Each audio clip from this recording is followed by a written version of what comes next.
Welcome, everybody. Thank you all so much for coming. My name is Stefan DiPiola, and I am with Doctor for Dancers, and I'm super excited to be your host for today.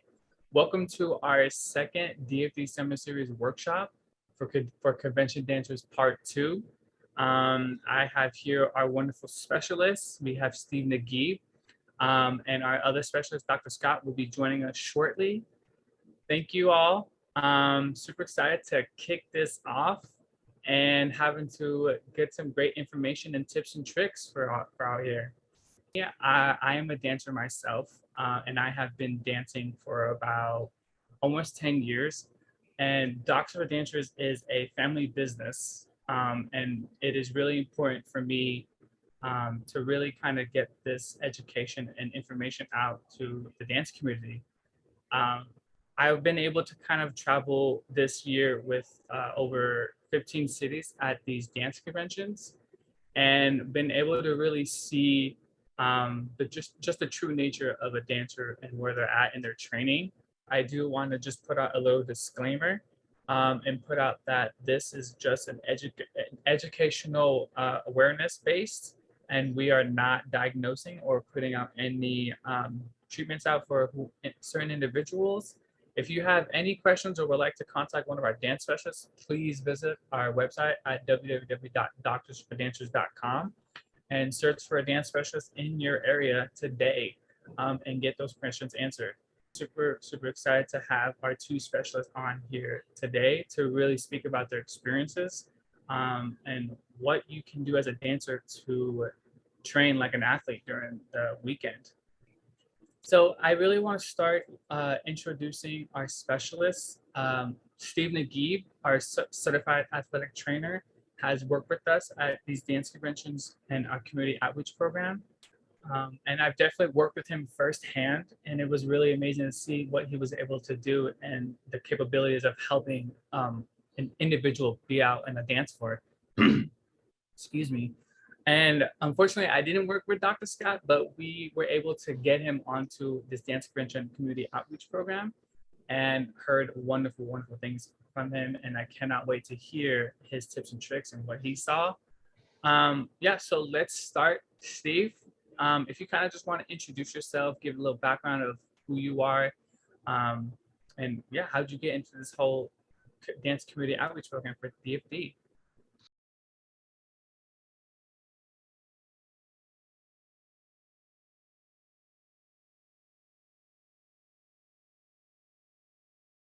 Our business over here in Denver, like you said, DFD is a small business. So are we. I work at Denver Sports Recovery. We're located in downtown Denver.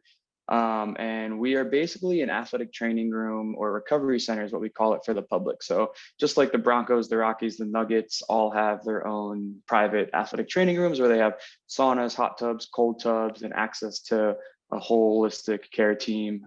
We essentially provide that to the public. So here at DSR, we have the same things: hot tub, cold tub, sauna, cryo, and then a team of 33 therapists ranging everywhere from physical therapists to MDs, chiropractors to massage therapists, acupuncturists, and everything in between. I really got started in my dance career or working with dancers at the college level. I was an athletic trainer at the University of Pittsburgh, and I was working with the football team there. So speaking of just like, traditional quote unquote athletes, and no one, the cheer and dance team, and this was a number of years ago, so things have definitely changed for the better, but the cheer and dance team didn't have any sort of medical person, like their go-to person. Like football team had an athletic trainer and a team doc, basketball team, same thing, baseball team, same thing. And I kind of put my hand up, having never danced before, but I wrestled, I did gymnastics, but never actually danced. I kind of knew how the body worked, had good body position awareness, and knew what good things, but also what bad things come with being too flexible, being hypermobile, grinding for, and training for 8-10 hours a day on the wrestling mat or in the gym. It's the same as what dancers are doing, on the floor in the studio. It's because dancers are athletes. At DSR, we always say we're all, if we move, we're athletic, right? We have dancers, they're performing arts athletes. I call football, basketball, baseball, all that. Those are just like your sport athletes, right? Dance is a sport, but you also have your industrial athletes, people who work on, factory lines and things like that. we've gone as far to call some of our arborists and some of our conservation crew guys that come in here environmental athletes, because they're swinging axes and dragging chainsaws up 40-foot tall trees every day, right? That's athletic, if you ask me. So we try to bring that pro athlete experience to everyone in the community: environmental, industrial, tactical, so fire, police, and military, and of course, performing arts athletes. We have relationships with major professional dance studios and amateur dance studios in the area, in Denver and beyond. And again, kind of how I got started was at Pitt, and then I moved to the University of Oregon, worked again with their cheer and dance teams. I worked a few summers for Varsity Spirit between then. Worked at Gonzaga University, and then ended up working in the NBA for a bit. And here at DSR, we have a really close relationship with the Denver Broncos cheer and dance team, as well as attending these types of conventions that DFD has kind of brought us on to be a part of, and the like. So not being a dancer myself, I like to break dance every once in a while. I think I got some good rhythm, but really seeing about 10 years ago, seeing a hole in a community that needed to be filled. And that's why I love so much. DFD is essentially doing on a macro scale what I tried to do on a micro scale 10 years ago, was provide medicine to dancers, to cheerleaders at the time as well. I know there's a big difference, but to performing arts athletes that are using their bodies and that are getting hurt and that need injury prevention and need holistic care and need to understand stretching isn't always better. Yes, you have to be super flexible to dance, but a lot of the age group at these conventions that we're treating and dealing with are already flexible, right? They're between the ages of 6 and 18. You're pretty pliable at that age. So what my mission has been over the last 10 or so years is to preach stability, to preach strength, to preach recovery to dancers. Because if I just came in and said train harder, stretch more, I would be saying everything that everyone has been saying for the last X amount of years. I want to come in and try to present a different idea that can hopefully not take you out of the studio, even though sometimes I'm like, hey, maybe let's take a day off. But everything that we're doing here as dance medicine specialists at DSR, what Dr. Scott's doing and what DFD is doing, is on an effort to extend the longevity of a dance career, not shorten it by any means. I am not a dancer. I specialize in athletes in college. I worked with the collegiate basketball team, men's basketball team, when I got into my doctorate program in physical therapy, specialized in athletes and youth athletics. Started dating a professional ballet dancer a year out of school, and it kind of snowballed. I mean, the simple thing is I helped her recover after she'd seen multiple specialists who don't know anything about dance. And truly, I didn't think treated them like athletes. And so that was kind of the start. I was like, this is not how I treat any of my other athletes. Started helping her, and it snowballed. I worked with another dancer from her company, then another dancer, and then we got out. They taught at a studio. I went to a studio. That was all around 2015. So by the end of 2016, I said, this is a area where we need help. Like, we need people specializing. And at that point, you know, Doctors for Dancers wasn't around. There wasn't much. So, and still in each city, there's not typically, unless you're LA or New York, you're not seeing a lot of dance specialists. So I've dedicated my whole career now to how can I not only help dancers recover, but more so my probably bigger passion is how can we prevent a lot of these overuse injuries in the first place. Thank you again for Steve and Dr. Scott for coming here today. I think a really good first question to really start with, and I'm gonna start with you, Dr. Scott, is kind of why was it important for you to do this community outreach program for DFD? Because I understand you actually drove a couple hours to the actual convention, and so that kind of takes a little self-dedication and more openly hearted of putting out that volunteering time and energy to help people who do not have access to this type of care at these high level rated training, conventions and such. So I'm in Florida, I'll say, and I don't think compared to some of the other cities, we don't have the high number of dance medicine professionals yet. I think it's growing on the site. But I think the biggest thing, which I've talked about with you before, is kind of like awareness to dancers. Like in a convention, I don't think any healthcare prevention practitioner is going to solve something like, oh, you had a major sprain, I'll just fix it with this one touch on your ankle. But it's hoping to maybe educate them like, hey, there are things you can do to make this better. Here's what we're going to do now to help you to participate to the maximum ability you can. Or if we're at a place where there was one dancer I had who things are at a high risk, where there might be a recommendation like, I think the risk of participating, I'm never going to tell you not to, but there's a high chance that you could make this worse or more serious that could really affect the rest of your season. So I think the two really big important things is make them aware that, hey, there are people out there who all we do is work with dancers, and that's like our goal is to get you better, get you dancing. I know that so often I get dancers who come see me and they've been to other doctors or physical therapists or whatever, and I'm, oh, what did they say? And they're like, oh, they said just stop dancing and it'll go away. And I'm like, well, that's the worst advice ever. Like, that's not, no, our goal is how do we keep you dancing? How do we make it less painful? How do we stop this from coming back? So, there's that side of it. And then also hopefully give them resources they haven't had at that moment to help make better decisions in the moment, and then hopefully set them up to make better decisions in the aftermath of the convention. So they're not having any of these issues on the next time they're on the stage. Wow, exactly. And you're absolutely right. Like, these kids have no idea, what to expect when they go to these people who don't understand dancers.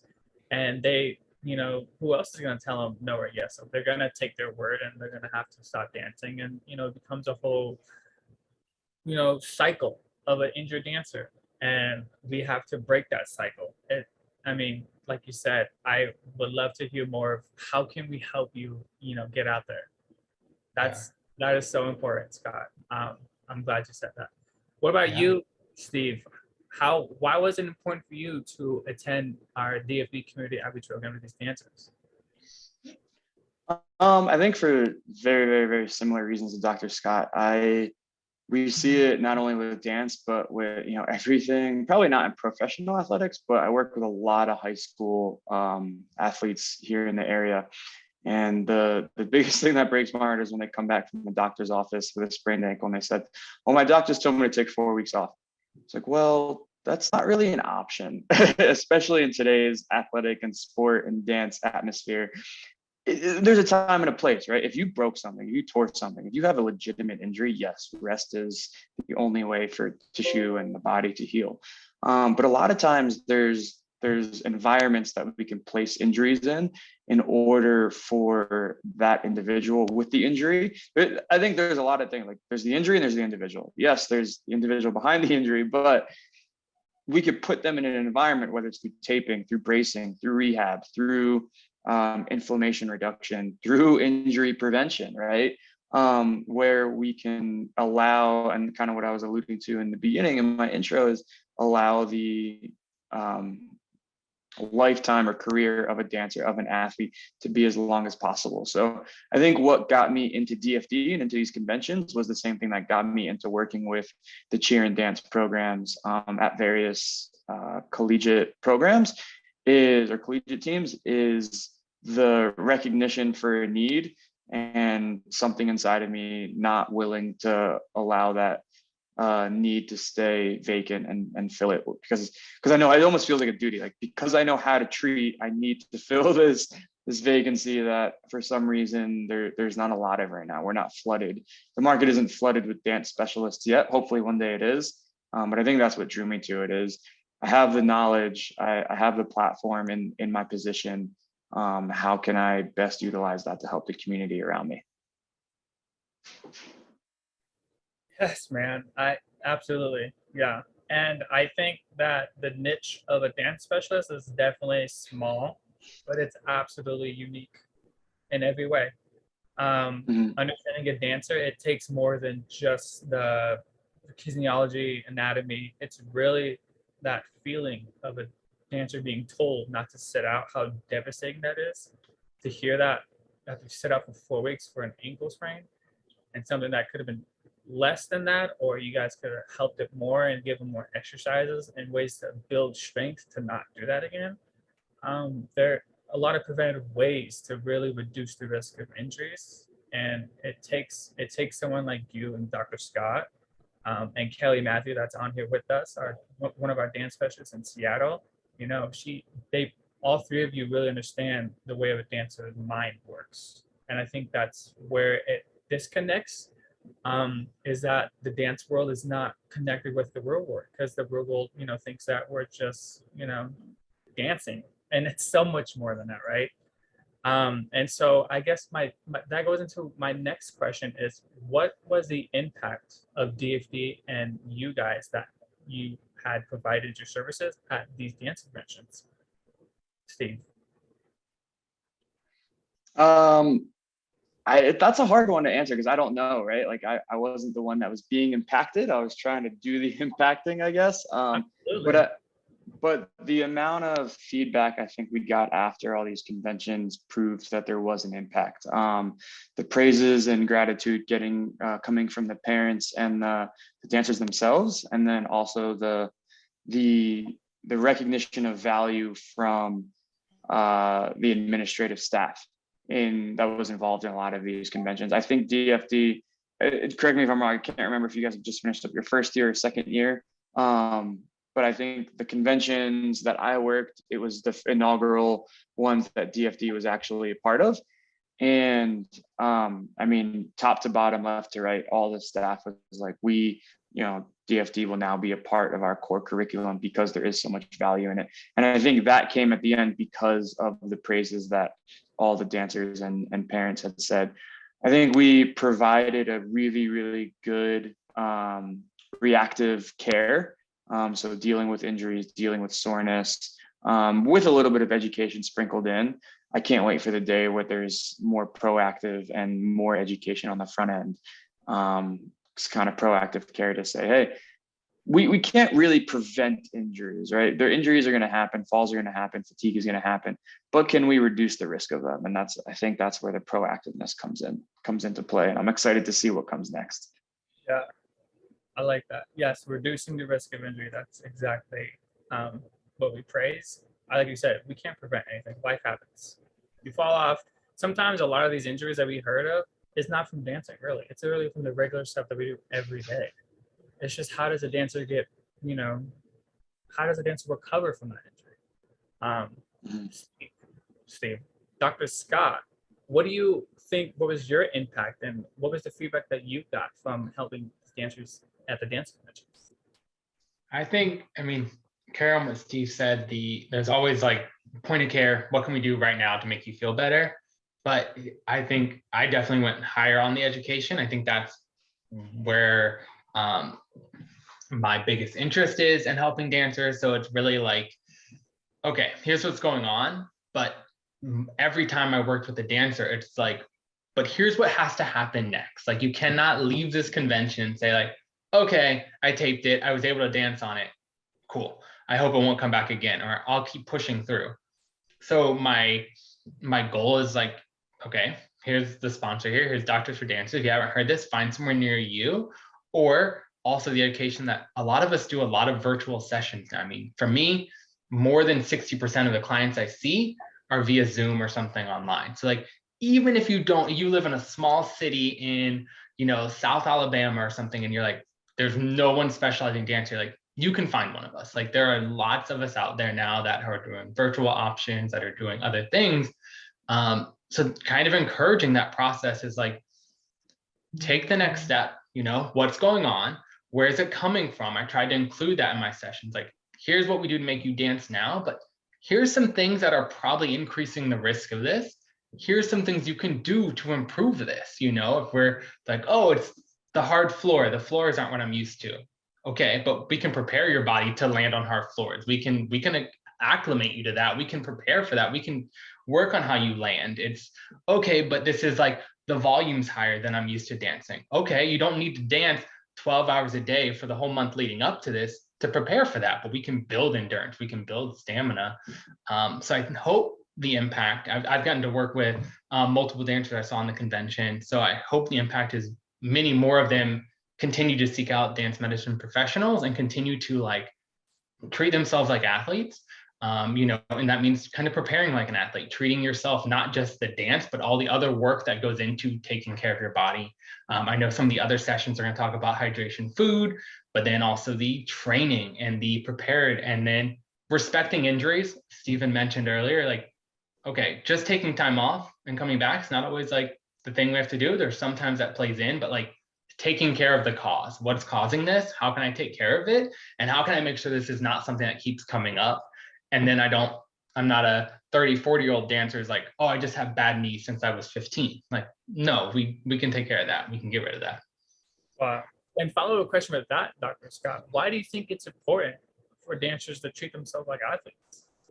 I mean, that's like my whole mantra has been like, treat you like an athlete. As someone who worked with a lot of other athletes and on a collegiate and level where we have a lot of care. I mean, now athletic trainers, most of the local high schools here have an athletic trainer at the sports games, but you guys being at the conventions is kind of the first time that access has been there. So that's like the next step. Like athletes, we need to not just do our sport, but prepare for our sport. So we need to take care of all these other things. We need to be addressing the whole body. Dance, especially if you watch like videos of dance 60 years ago. I mean, dance is so much more athletic. You did not have dancers flipping over, landing on their knees, jumping on, extensions didn't need to be as high. Like we are demanding more and more and more, but training has not necessarily changed in this time. So it's time to like, okay, this is more athletic. This is harder. This is higher impact. This is like higher tempo. What can we do to prevent the most not prevent or decrease the risk of the most common injuries we see? And we have research on that, on like what's the most common injuries, and we have ideas of things that work in other athletics to prevent these. So or decrease the risk. I should work my terminology there. So how can we incorporate all that? Yeah. Steve, Dr. Scott, can I say that you and I would be best friends? Because everything you're saying, I'm like, just keep shaking my head. I'm like, yes, yeah. keep going. It's and coming from the sports realm, I think it's I didn't hear your intro, but do you have any history dancing, Stephen? No, you and I are very similar. Yeah. I'm an athletic trainer. I just like yourself worked in many different collegiate in many different collegiate settings, football, basketball, baseball, and dance kind of fell into my lap when I was with the football team at the University of Pittsburgh, and kind of threw my hand up because no one else wanted at the time, right? People were like, all right, who's working with cheer and dance? Yeah. And all the ATCs were hesitant. Same thing happened at the subsequent universities that I have worked with, and I've kind of always just been the one to throw up my hand, and then got in touch with someone at Varsity Spirit and did some summer camps with them. So yeah, Stefan's very nice to say I have rhythm. He's seen me try to dance. But I think I just saw, like you, right? Like you and I think we just saw a hole in a community that needed to be filled. And we're willing to fill it because yes, dancers are athletes. An injury is an injury, right? An ankle sprain is an ankle sprain. And I think for a long time, this is an organic thought, so I don't know, guys, give me your feedback on this, but I feel like when people see, a baseball pitcher on TV, it's such a obscure thing that's like, oh, that person must need a whole medical team behind them to be able to do that. When we see dancers, it's like, oh, well, I danced at the party like a few weekends ago. It's so much more of an accessible activity. But kind of what you just said, Dr. Scott, is like the dance that we're doing, like you and I are doing, right, at parties on the weekends, that's accessible. The flips, the tumbling, the 12 hours of choreography training, like that is a athletic feat that is right up next to, the best baseball pitcher and the best football quarterback in the world. And it's funny, when you were talking, I was thinking like, okay, dance training hasn't changed, but dance has changed. And that's why we're seeing so many injuries. We don't see that in other sports, right? Basketball, I think is one of my favorite sports. So I use that as an analogy. Like certain very prominent players back in the 80s and 90s could smoke cigars and go play a game. But now guys are wearing GPS monitors because the game has changed so drastically. It's asking that much more of your body. So we're going as far as to measure out how many steps somebody takes in practice to decide how many minutes they're going to play in a game. Dance is dipping its toe in the water for the first time, which I'm super excited about. But that's kind of the level, I think, Dr. Scott, correct me if I'm wrong, that's the level you and I are used to seeing. And we're trying to bring that to the dance community of, all right, how do we figure out what the measurable things are that we can measure and kind of forecast when somebody's at a high risk of injury, and then how can we continue to prevent, how can we continue to educate, how can we continue to create an environment where dance is looked at as the same as, you know, the highest level of athletes in the world. Yeah.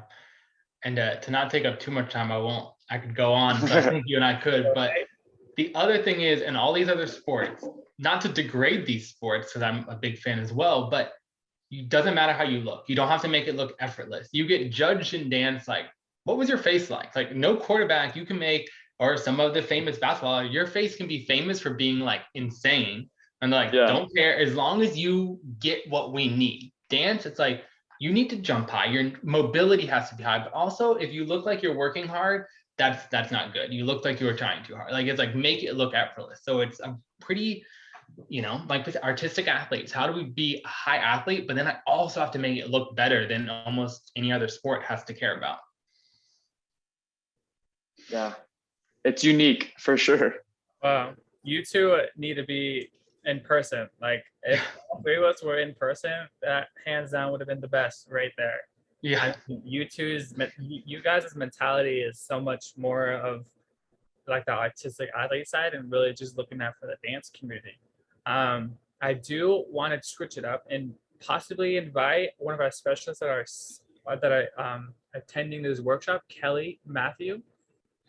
She worked with us too, along with the dance conventions, and I just kind of wanted to hear what your thoughts are about this entire experience with the whole dance convention and the injuries and working alongside with DFD.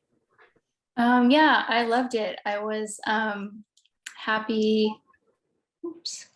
I was definitely happy to be involved and realize that you guys were out there, because definitely wasn't out there when I was around performing back in the day.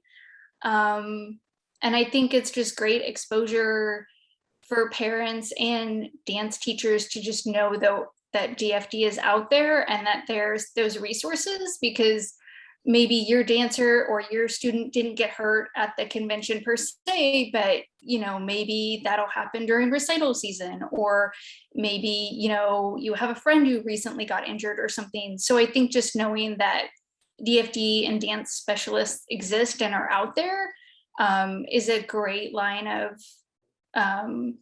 resource. And also just from a dance teacher, because I'm a dance teacher as well, perspective, just kind of feeling like when a dancer does get injured, obviously hopefully they come to their dance teacher, but it kind of takes the pressure and the load off of you as a dance teacher to be like, well, okay, maybe you should see a dance specialist. And as opposed to just saying, go find one or look one up in the phone book, you can be like, here's this resource, let's look on the website, what's available. And you kind of guide them and give them an avenue to go down. And hopefully between them and their parent, you know, they can find one that is going to work for them. Because sometimes, especially when you're at conventions or performing with your students, you know, a lot of dance teachers end up kind of in a parental role to some degree, especially if the parents aren't there, you know, and that puts a lot of pressure on you as a dance teacher, because you're like, this is not my kid and I don't know what to do and I'm not a parent, and, you know. And so just having this extra line of resource to be like, well, let's call your mom and let's look on this website and let's see what we can find for you, you know, kind of puts a little bit more of a problem solving aspect, as opposed to, well, I don't know, maybe you should just sit out because you don't know what else to tell them to do, you know. So I definitely think it's helpful in that way too. I feel like it takes a lot of stress off the dance teachers and off the parents as well, to be like, well, I'm not sure what the answer is, but let's find you a dance specialist and, you know, they can take it from here. So I feel like it's a big relief, basically. Yeah, absolutely. And it does take a big toll on dance teachers and studio owners of, not knowing this whole medical background. And then, like you said, that they have to take that parental role, and the parents sometimes aren't there. And so seeing a lot of dancers, we did, come through a lot of dance teachers and parents, and they were all excited that we were there. I mean, the feedback that we got was incredible, and people really, really appreciated that we were there for them, because they said themselves they didn't know what they would do without us. So coming off of the injuries of the dance intervention, we actually have one specific question from our IG Live, Stephen and Dr. Scott. This person asked, shoulder labrum tears, is that how you say it? Best Labrum, yeah. to help strengthen them and heal. What are your intakes on that? You want to start, Steve? You broke up for a second. So I heard shoulder labrum tears. What was the second part? What's the question? Best things to do to help strengthen and heal. Find a dance medicine specialist near you. There's one. So there's kind of two questions. How do you strengthen? How do you heal? It's gonna be a hot take. Dr. Scott, let me know if you agree with this. You can't really heal that. Like there's a reason orthopedic surgeons exist, right? If you strain a muscle, if you strain a tendon, those things regenerate, and you can kind of take some time off and let those heal, and rehab, strengthen, stabilize, and you're good to go.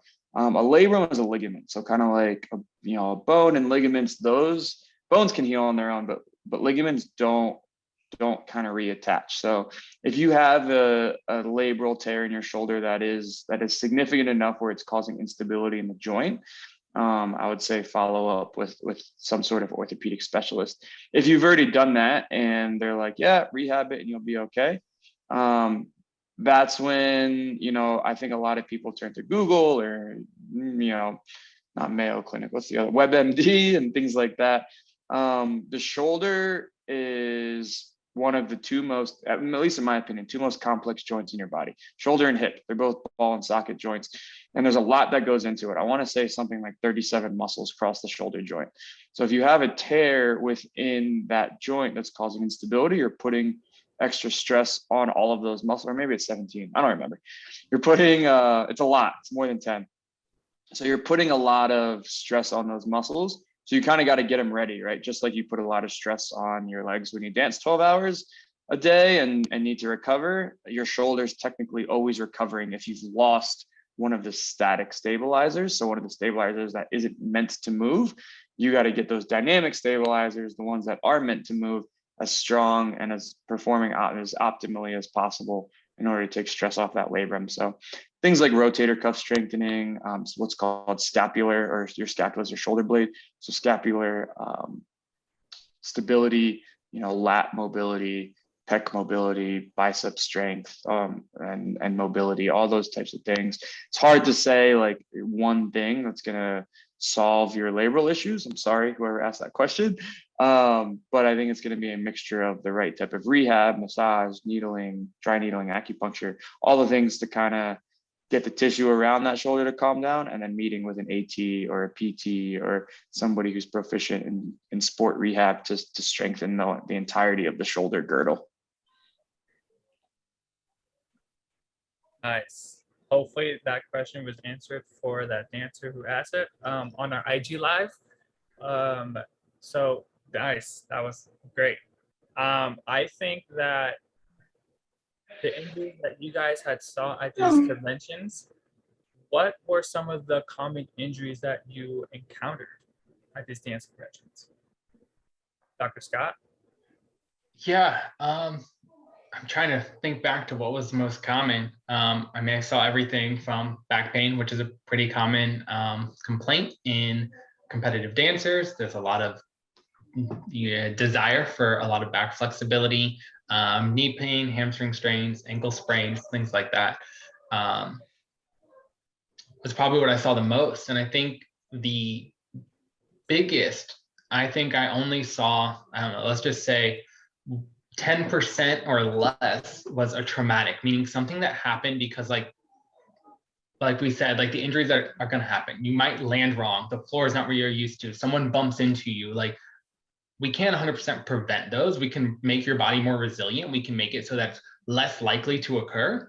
But the majority, 90% or more of the injuries are things that like we really can do a really good job at decreasing the risk of these because they're overuse injuries. They're things that have been building up. They're things that have been accumulating or you felt for a little while or are related to kind of movement pattern, stability stuff that could be an underlying factor. So I think my biggest thing I want to keep encouraging is like, we can only do so much at a convention. Conventions are busy, they're long, you get very little rest. Like, there's no trick of like, here's do these 3 things at a convention, you're good.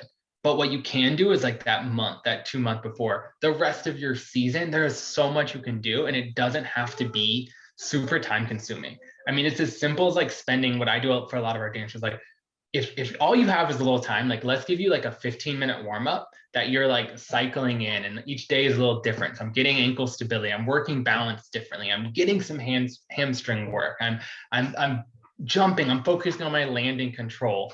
You know, these kind of things like can be done in a short period of time. And I think they're going to pay off more than anything else we do at a convention. We're needed there and it can be helpful there, but like take the time to try out new things. And on Doctors for Dancers, it's not just us who are going to help you recover, but there's a lot of, and I do a lot of the training stuff too, but like there's a lot of trainers, and find what you like. If you like Pilates, if you like yoga, if you like strength training, which is my passion is, find what you like and start trying to feel like, oh, I do feel better. Like, oh, my knee isn't doing this thing it used to do. And don't just think I'm going to keep dancing. I'm going to try to focus on it while I'm dancing. I'm going to just try to think about it while I'm doing the convention, like not let it roll this one way. No, like take the step before that and try to make sure, like if you see some things that are giving you issues, like, all right, find someone who's going to help you feel better and decrease the risk of that happening. Nice, Dr. Scott. That was really good. Would you like to piggyback off of that, Stephen? I think you kind of hit everything. I completely agree. 90% of injuries are definitely chronic. They're definitely preventable. And I think education is going to be at the forefront. I mean, that's what we're trying to do here. It sounds like that's exactly what Dr. Scott's trying to do in Florida. As Stefan was saying, we would be in person. Scott, Florida's too hot, so you got to come to Denver. Yeah, I think education and I think recognition of nagging pain. Like, I don't even want to say pain. Like, we always talk about in athletics, like, are you hurt or are you injured, right? Can something that's hurting be recognized as hurting and be treated before it turns into an injury? And I think the answer is always yes. And I think the culture is shifting finally, but I think the dance culture is push through, look effortless while you're doing it. And then all of a sudden you can't walk. And now you have to take a break, right? You have to rest. Versus can we treat that sore ankle? Can we treat the tight low back? Can we treat the tight hip? Lots of ankle impingement, right? Like, we can. The answer is yes. We can treat all of that before it becomes. We could treat it while it's hurting before it becomes an injury. And I think we're all saying the same thing. So. And for our dance teacher, I think hopefully they can comment. What I've seen in some who don't have dance medicine professionals, there's these injuries or these things that come up in dance class, and then you're send them to a healthcare professional who says, stop dancing, and doesn't give any help. And it's been this cycle of like, well, now maybe we shouldn't tell you to go do that because they're not helping you. And then it's like, well, what do we do in the dance class? And hopefully this opens it up. Like, okay, there might be sometimes we have to decrease what we're dancing, but also for people who understand dance a little better, I mean, like, okay, there's a lot we can do in dance. Maybe we're not jumping. Maybe we're not working our tumbling for a little while. We're working on this, but you can still do this in class. You can still do bar. You can still do some of these other classes. And it's starting to find like, let's keep you doing what you love. And that's hopefully at the convention we're trying. Let's keep you doing what you love, but tell you like, okay, if you have a comp at this evening, these other ones that classes that aren't so important, here's maybe the things you need to avoid and hold back on a little bit so that we maximize your chance of feeling good. at your competition or something, you know? And I think having dance professionals there hopefully supports the teachers, the school, and the students to maximize what we can do. Wow, yes, absolutely. And I think another great question that can follow up from the IG Live is that do you recommend seeing a dance specialist consistently, even if you are not injured? Let Steve go. This I just hear his opinion versus mine. I work at a recovery center, so my answer is going to be yes. I think if you're, so the question is, I'm just trying to think about it, right? The question is, should I see a dance medicine specialist even if I'm not injured? So it sounds like you're willing to at least go once and try it out. And I think leave it up to the dance medicine specialist, right? If he or she finds something that they think is significant enough to treat, they'll tell you that, right? They'll tell you, hey, like, you know, this is going to put you at this much risk of injury. Well, and then it's up to you to make that decision, right? I think you drive your car, you got to put gas in it, right? You rehearse dance, you got to do some sort of recovery. And maybe it's not rehab once, you know, maybe it's not going to an AT or a PT and doing rehab and getting new exercises every week. You know, massage is a form of recovery and maintenance, right? Like just stretching and doing stability on your own, finding a place that might have like a hot tub or a cold tub or a sauna near you. So I think that question is hard to answer because I think it depends. I think if I were to have to pick yes or no, my answer would definitely be yes. Because like I said, if you're going to drive a car, you got to change the oil every so often, you got to put gas in it. Meeting with a dance medicine specialist, even if it's once a month, right? If you're not injured and if you're not hurting, there's always something you can be doing. And I think I can speak for the entire sports medicine community when I say that we are more, I mean, I treat healthy people every day. That's kind of the nature of it. We're not a PT clinic that takes insurance and are seeing a lot of post-ops. We're an elective healthcare clinic that is seeing a lot of CrossFitters and marathon runners who want to prevent, you know, nagging Achilles stuff and shoulder pain and things like that. So I'm a bias by saying absolutely yes, you should see someone for regular maintenance, whether dance medicine specialist or other therapists. But I think that's because I hold prevention, proactive care, and education near and dear to my heart. Nice. I could keep rambling, so I stopped real quick. I was waiting for another sentence to go because I mean you were on a roll. I mean, yeah, and seeing that sports recovery center ourselves, DFD going there, I mean it was huge, and I feel like I would only go to a dance specialist if I'm injured, right? I feel like that's everyone's first thought. But another good question would be is, you know, what are some other ways of going to a dance specialist without, you know, being injured? Like, can I do strength and conditioning training? Can I work on my Pilates, get better with my yoga, you know, come fit with a personal trainer that specializes in dancers? You know, it's like, what is the importance of just seeing a dance specialist in general? Scott?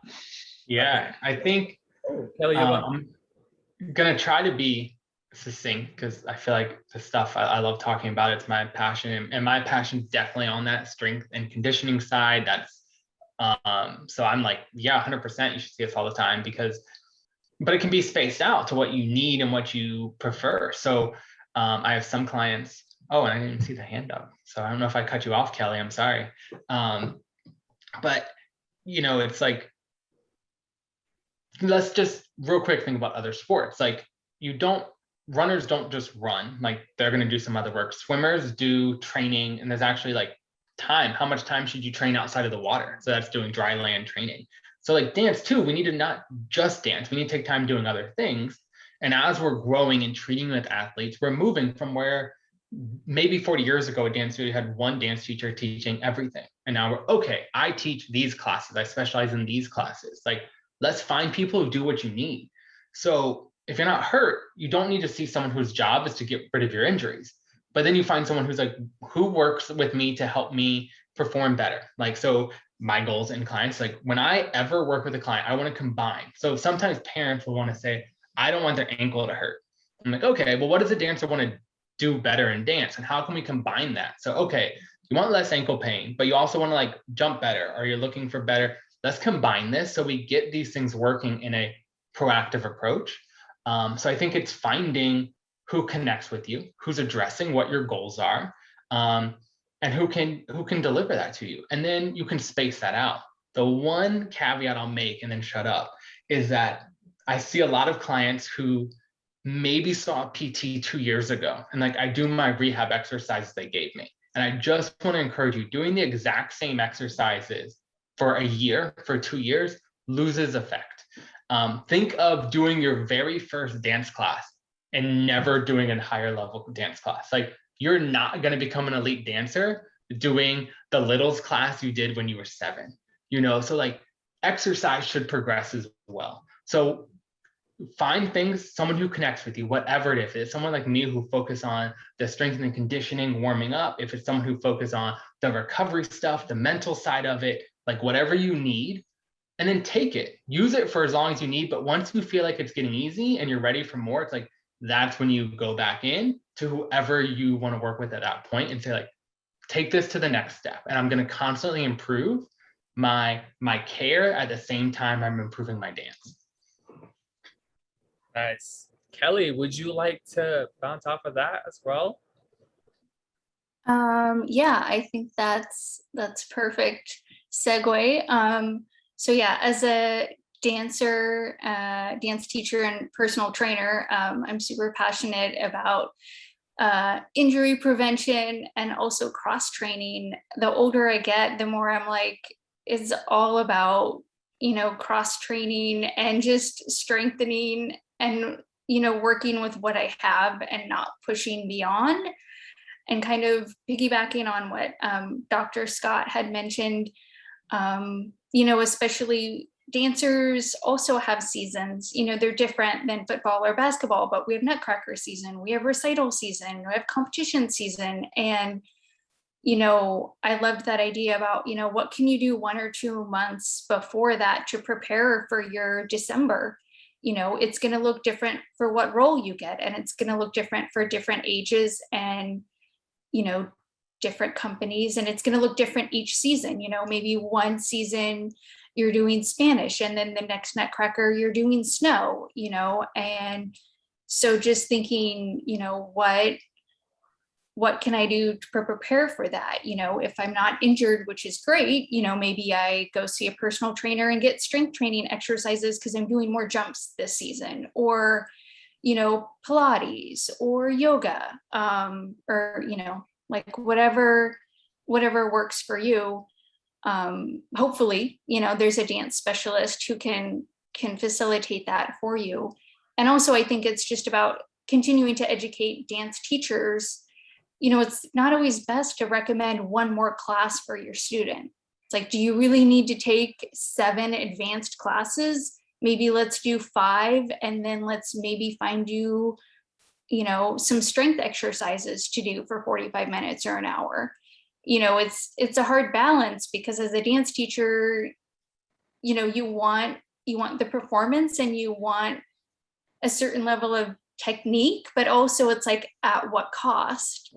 You have to think about the dancer as a whole, and it's like, maybe they don't need a 3rd point class this week. Maybe they could take 2 and then take a day off to rest or something. And just, having different technique classes at your dance studio, having a cross training class, having, a workshop from a Pilates or a gyrotonics person coming in once a month and being like, let's do a mat class or something. So I think also being creative as a dance teacher and as a dance studio owner to hopefully meet those needs of your students. So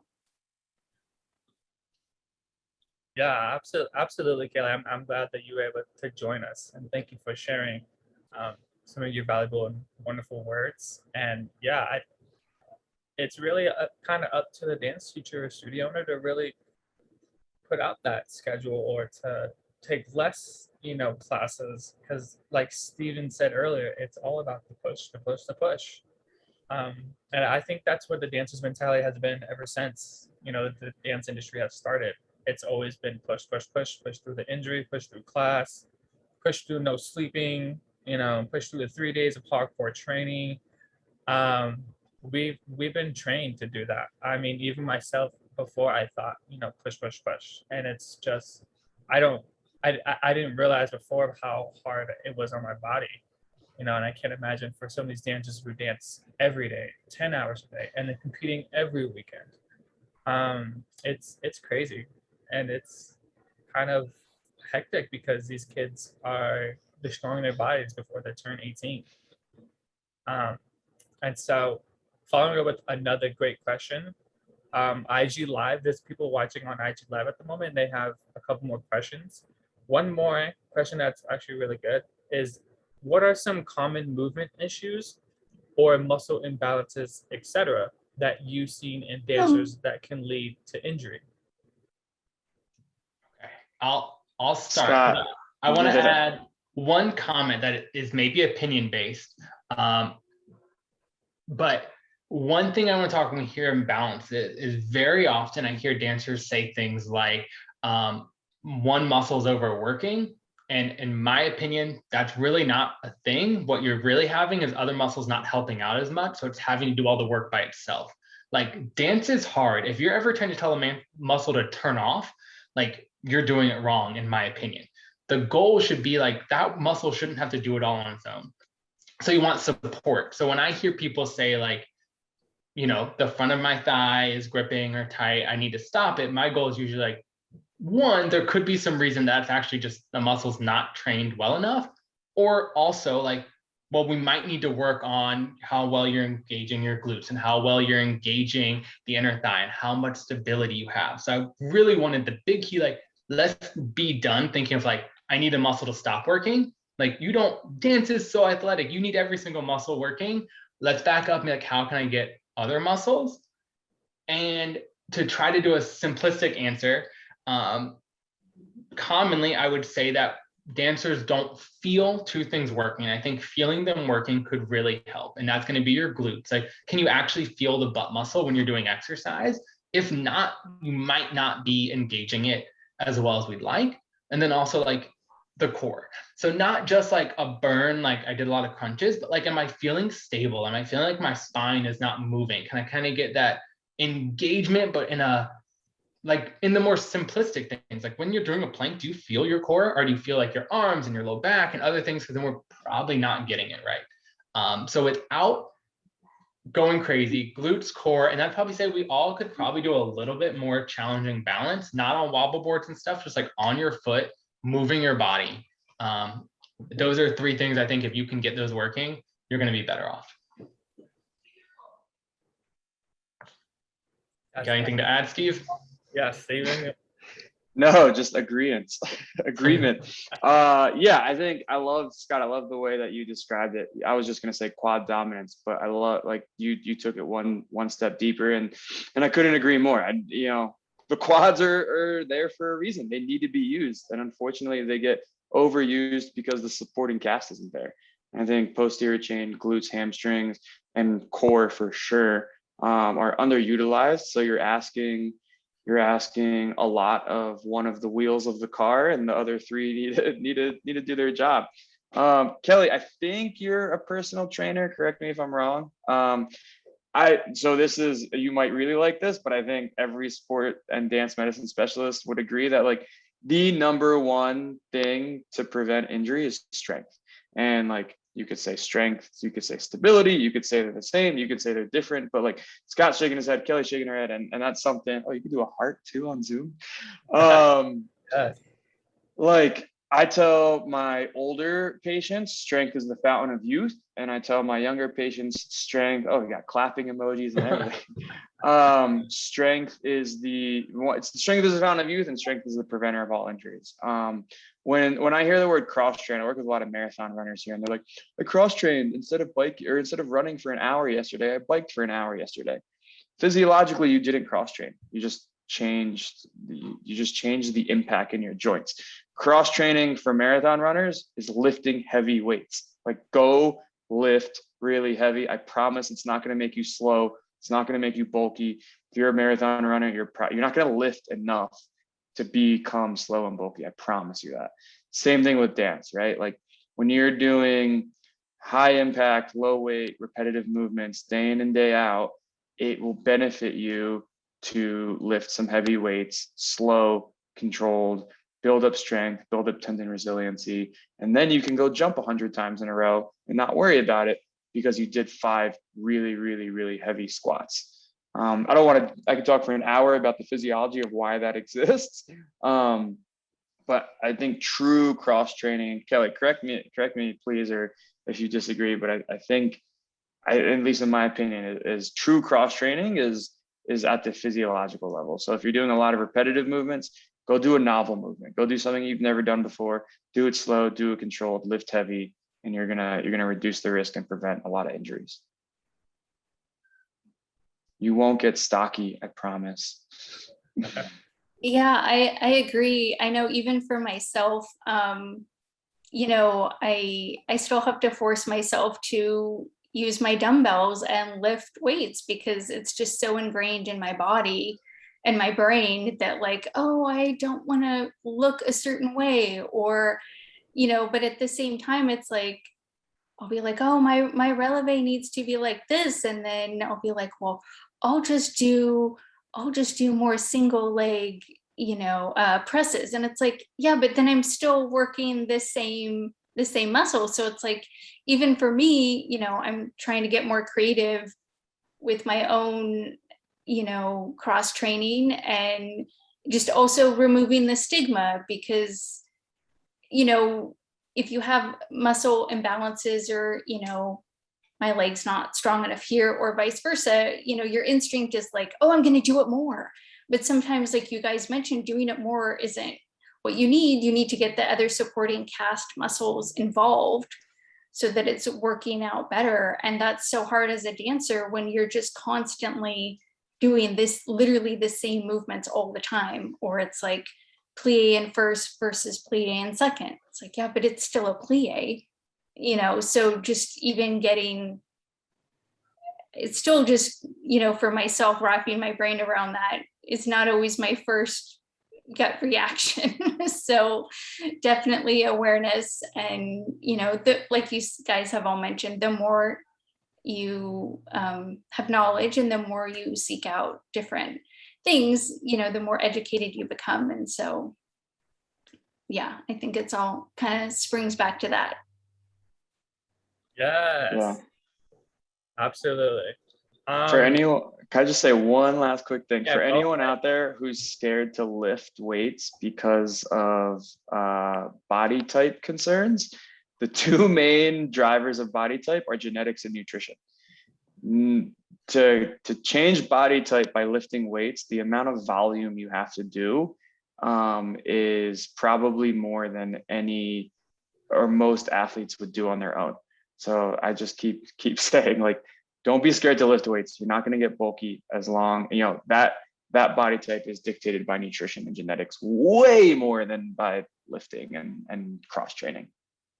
And so you don't think it's just us saying this? Go check out some of the stuff the Royal Ballet is doing, because their personal trainers I've talked with are amazing. They came from rugby, no dance, and they have the Royal Ballet dancers. You can see videos of like a 5'6" girl squatting like 300 pounds on her back, and she is a dancer at the highest level in ballet. So it's not just us saying this. So it's coming. I think all dancers will be at some point. So be ahead of the curve and like find what you like. Don't just do what someone else does. Find what you enjoy and see the benefit. The Radio City Rockettes have a strength coach as well. They do as well. Wow, that's amazing. And what an incredible workshop. This has been such a wonderful tips and tricks and great information to put out. Before we leave, I don't want to stop either. I feel like y'all can keep going and we can just create a whole another hour of this. Last thing, how can dancers find you? That's where I'll go. Steve, want to go first? What's that? Sure. Obviously, Doctors for Dancers, that's an amazing platform that we're all part of. I think that would probably be the easiest way to find us. If you're in Denver, Denver Sports Recovery is where I work. We have an Instagram, Denver Sports Recovery, but I don't have any personal social media or anything like that. So if you're trying to find me, just look at Doctors for Dancers, Denver. We're here. I do have an Instagram and run my own business. So Dance Performance Training is where you find me. And like I said, actually, more than half of my clients are all online. I have clients from all over the US, out of the country. So whether you're looking to improve your performance, work on some specific skills, or talk about some of the injuries you've been dealing with, please feel free to look up Dance Performance Training online, Instagram, whatever. Perfect. Yes. Any last thoughts before we end this? Any last thoughts you guys wanted to get off your chest? Keep dancing, keep having fun, but take care of yourself. Yay. Awesome. Yes. Kelly, do you mind kind of putting out of how dancers can find you too as well? Sure. The Doctor for Dancer website for sure. And also Kinetic Chain Movements is my website and my IG handle. And where are you located again? So I'm in Vancouver, Washington, which is about 20 minutes outside of Portland, Oregon. Nice. Awesome. All right, y'all. I think this kind of wraps up our second summer series for DFD workshops today. Thank you, Dr. Scott and Stephen, for joining us today and creating this workshop. Kelly, you are amazing and so glad that you were able to hop on as well. Hopefully one day we can work together again. You guys are amazing, so much knowledge, and we just cannot appreciate you enough for being on Doctor for Dancers and helping these dancers in general and being a part of our community outreach program.